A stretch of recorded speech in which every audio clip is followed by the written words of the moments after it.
కార్తీక పురాణం 20వ అధ్యాయం. పురంజేయుడు దురాచారుడగుట. జనక మహారాజా, చతురస్య వ్రత ప్రభావం వినిన పిమ్మట వశిష్ఠులతో, గురువర్య, కార్తీక మాస మహత్యమును ఇంకను వినవలెనన్నడి కోరిక కలుగుచున్నది. ఈ వ్రత మహత్యమునందింకను విశేషములు గలవా అను సంశయం కూడా కలుగుతున్నది. ఈ నా సంశయ నివారణ కొరకు మరిన్ని ఉదాహరణలు వినిపించి నన్ను కృతార్థుని చేయుడనెను. ఆ మాటలకు వశిష్ఠుల వారు మందహాసంతో, ఓ రాజా, కార్తీక మాస మహత్యం గురించి అగస్త్య మహాముని ఆత్రిమునికి జరిగిన ప్రసంగం ఒకటి కలదు.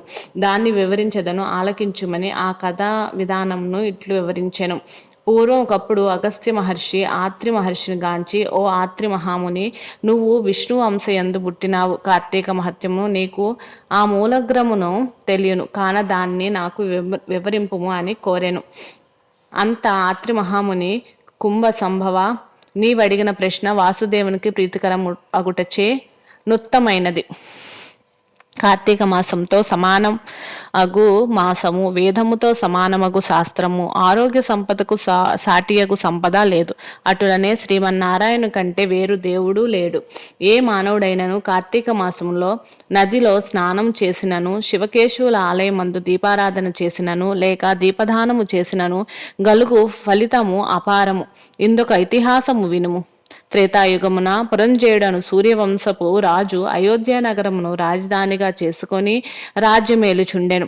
అతడు సమస్త శాస్త్రములు చదివి పట్టాభిషక్తుడై న్యాయముగా రాజ్యపాలన చేసెను. ప్రజలకెట్టి ఆపదలు రాకుండా పాలించుచుండెను. అట్లుండ కొంతకాలం నాకు పురంజేయుడు అమిత ధనాస చేతను, రాజాధికార గర్వం చేతను, జ్ఞానహీనుడై, దుష్టబుద్ధి గలవాడై, దయాదాక్షిణ్యములు లేక దేవ బ్రాహ్మణ మాన్యములు లాక్కొని పరమలోభి అయి చోరులను చేరదీసి వారిచే దొంగతనములు దోపిడ్లు చేయించుచు, దొంగలు కొల్లగొట్టిన వచ్చిన ధనములో సగం వాటా తీసుకొనుచు ప్రజలకు భీతావహులను చేయుచుండెను.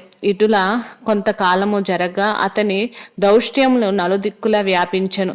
ఈ వార్త కంబోజ రాజును నాయకునుగా చేసుకొని రథ, గజ, తురగ, పదాది సైన్య బలాన్వితులై హస్య మార్గము వెంట వచ్చి అయోధ్య నగరమునకు ముట్టడించి నలువైపులా శిబిరములు నిర్మించి నగరమును దిగ్బంధం చేసి యుద్ధమునకు సిద్ధపడిరి.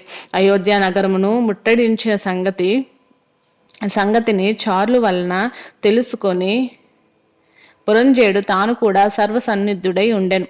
అతనను ఎదుటి పక్షము వారధి బలాన్వితులంగా నుండుటయు, తాను బలహీనుడిగా నుండుటయు విచారించి ఏమాత్రము భీతి చెందక శస్త్ర సమన్వితమైన రథమెక్కి సైన్యాధిపతులకు పురికొల్పి చతురంగ బల సమేతమైన సైన్యంతో యుద్ధ సన్నద్ధుడై నా వారిని ఎదుర్కొని భేరి మ్రోగించి సింహనాదము గావించుచు మేఘములు గర్జించినట్లు హుంకరించి శత్రు సైన్యములను పైబడెను. వింశాధ్యాయము 20వ రోజు పారాయణం సమాప్తం. స్వస్తి. ఓం నమః శివాయ, ఓం నమః శివాయ, ఓం నమః శివాయ. హర హర మహాదేవ శంభో శంకర.